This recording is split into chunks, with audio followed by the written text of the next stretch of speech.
여기서 취득해서 여기서 양도를 하면 취득일부터 양도일까지 전체 보유기간에 장독공제가 들어간다는 거지. 지금 뭐가 이상하지 않아요?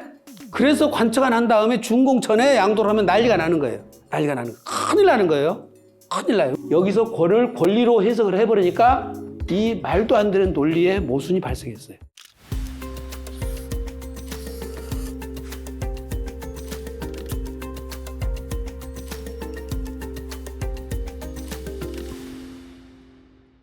조합원 입주권이라는 것이 이게 법률 용어가 아니고 행정 용어입니다, 사실은. 저는 이제 요 부분이 조금 마음에 안 드는 거예요. 우리 양도소득세는 세법에서 내 땅에다가 내 건물 지어서 내가 사는 것은 사업이 아니에요. 근데 내 땅에다가 건물을 지었는데 2개를 지었어. 그럼 나는 살고 하나를 팔았어. 근데 판 것이 바로 내가 신축을 해서 바로 팔았으면은 요거는 건설에 해당돼요. 그래서 요거를 사업소득을 내야 되는 거예요, 사업소득세를. 근데 이제 만약에 땅을 10명이 갖고 있어. 우리가 15세대 주택을 10채를 갖고 있는데 20채를 지어서 10채는 분양하고 10채는 내가 사왔어. 그러면 10채를 일반 분양을 했기 때문에 일반 분양한 사업이 돼서 내가 갖고 있던 토지에 대한 부분이 현물 출자했다고 해서 양도소득세를 과세하는 거예요. 그러면 아파트 똑같아요. 200채를 갖고 있는 사람이 200채를 현물 출자해서 300채 만들어가지고 100채는 일반 분양을 하고 200채는 조합원이 나눠 가지면 어떻게 돼요? 현물 출자에 따른 양도소득세 과세 대상이에요. 과세 대상이라서 원래 과세를 해야 돼요. 과세를 해야 되는데 이 관리처분 떨어지는 요거를 도시개발법에서 환지로 보도록 돼 있어.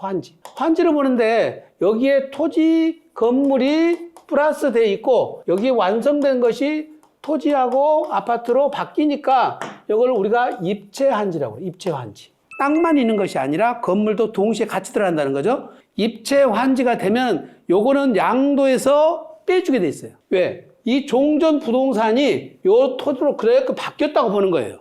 바뀌었다고 보니까 양도로 안 보는 거죠. 환지는 뭐냐면 이 땅들이 내가 이렇게 갖고 있는데 임야가 갖고 있어. 임야가 이쪽에 있어. 임야가. 근데 이걸 대지로 바꿔줘. 요거는 200평인데 대지는 80평만 주는 거예요. 그러면 60%가 감보가 된 거죠. 왜 감보가 돼요? 여기 정지 작업하는데 돈 들어가지? 도로 내지? 학교 들어가지? 예, 그래서 내 땅이 200평 땅이 감보가 돼서 줄어드는 거죠. 80평으로. 102평의 사업비로 들어가는 거예요. 그렇게 해서 이것이 환지가 되는데 여기 있는 땅이 이렇게 위치가 바뀌고 지목이 바뀌었다 하더라도 이 땅을 이렇게 바뀐 걸로 보니까 요거를 양도소득세를 과세를 안 하는 거예요. 환지로 보니까. 그런데 어떤 일이 벌어져? 요걸 팔 때에 요게 취득원가는 어떻게 되죠? 요것에 취득원가가 들어가죠. 종전에 갖고 있던 200평에 취득원가가 들어가는 거예요. 요게 환지 개념이에요. 자, 보세요. 토지 건물을 갖고 있었어요. 요것이 내가 4억 주고 샀어. 근데 추가 분담금 2억을 물어서 6억을 투자했더니 요게 15억짜리가 됐어.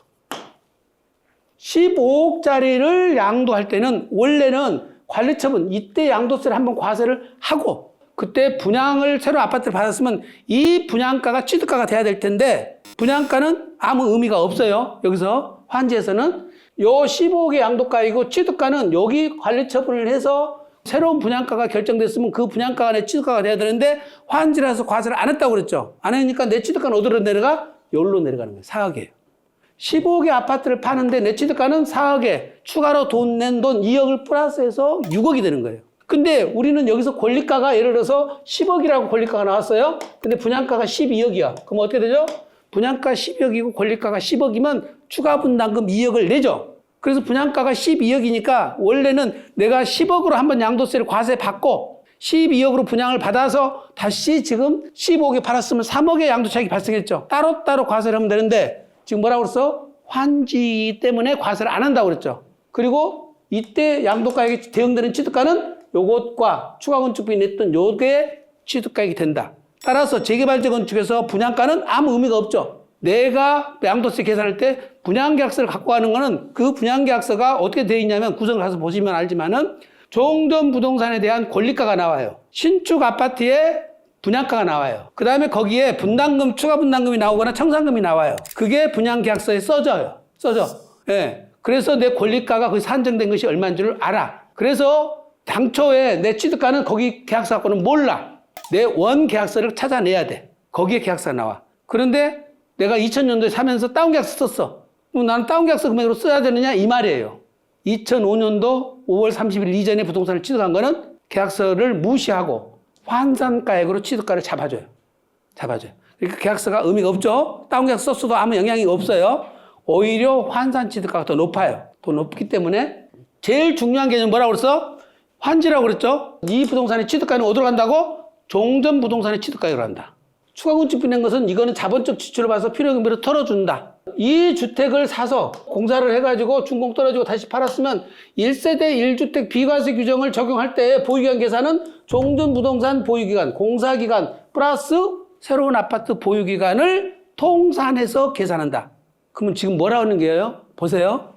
이걸 부동산이라고 봤죠? 지금 제가 설명한 건 이걸 지금 부동산으로 봤어요? 권리로 봤어요? 지금 내가 보유기간을 다 통산해 준다는 것은 부동산끼리 통산하는 것이지 부동산과 권리는 통산이 안 되는 거예요. 자산 종류가 달라져 버리면 안 되는 거라니까. 안 되는 거예요. 내가 여기서 취득을 했어. 그러면 내 보유기간 계산은 언제부터 계산돼? 준공일부터 계산되잖아요.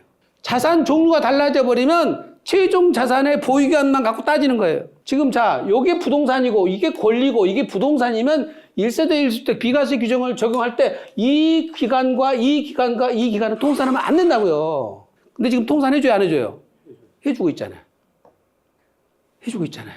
여기서 팔았어, 여기서. 여기서 팔면 어떻게 돼? 관처가 나고 여기서 양도를 했다면은 자, 2단계 양도 차익이 형성되죠? 관처일까지 양도 차익과 관처일 이후의 양도 차익이 2단계로 형성이 되는데 요거는 종전 부동산에서 발생한 양도 차익, 요거는 권리에서 발생한 양도 차익. 따라서 이거는 부동산에서 발생한 양도 차익이니까 장기 보유 특별공제를 해줘. 여기 거는 안 해준다고. 그래서 관처가 난 다음에 준공 전에 양도를 하면 난리가 나는 거예요. 난리가 나는 거예요. 큰일 나는 거예요. 큰일 나요. 왜? 요거는 지금 장기부 특공제 아예 안 돼버린다니까. 왜 안 된다는 거예요? 입주권이 안 된다고 그랬잖아. 입주권이 안 돼. 그러면 또 아까 마찬가지로 여기서 취득해서 여기서 준공 떨어진 다음에 양도를 하면은 여기 발생한 양도 차익까지 포함해서 여기서는 부동산이라서 전체를 다 장기 보유 특별공제를 해주는데 보유기간 계산은 또 준공일부터 계산해줘. 준공일부터. 보유기간 계산은 이렇게만 한다고. 입주권의 보유기간은 날아가 버려요. 근데 어쩐다고? 여기서 취득해서 여기서 양도를 하면 취득일부터 양도일까지 전체 보유기간에 장특공제가 들어간다는 거지. 지금 뭐가 이상하지 않아요? 이상하죠. 자, 그러면 이거는 환주로 받기 때문에 양도세를 안 물렸어. 그럼 뭐라 하는 거예요? 부동산이고 부동산이어야 된다는 거지. 그러면 아무 문제가 없어요. 지금 다 논리가 다 맞아 떨어지잖아요. 그러면 지금 보유기간 1세대 비과세 판정할 때 요때 보유기간, 여기간 다 통산해 준 것이 맞아 떨어진다니까. 그 다음에 여기서 주택을 취득해서 양도를 해서 장기보유 특공제를 공제해 줄 때 여기서부터 여기까지 보유기간을 다 계산해 준 것이 맞아 떨어지지 않냔 말이에요. 근데 왜 중간에 취득하거나 중간에 양도를 하면 여기서 발생한 거, 여기서 발생한 거를 다 제외시켜버리냐는 거지. 조합원 입주권이란 그냥 권리라서가 아니라 앞으로 받을 것에 대한 행정 용어로만 써먹었어야 되는데 여기서 권리로 해석을 해버리니까 이 말도 안 되는 논리의 모순이 발생했어요. 얼마나 논리의 모순이 발생한가를 좀 이따 보면 알아요.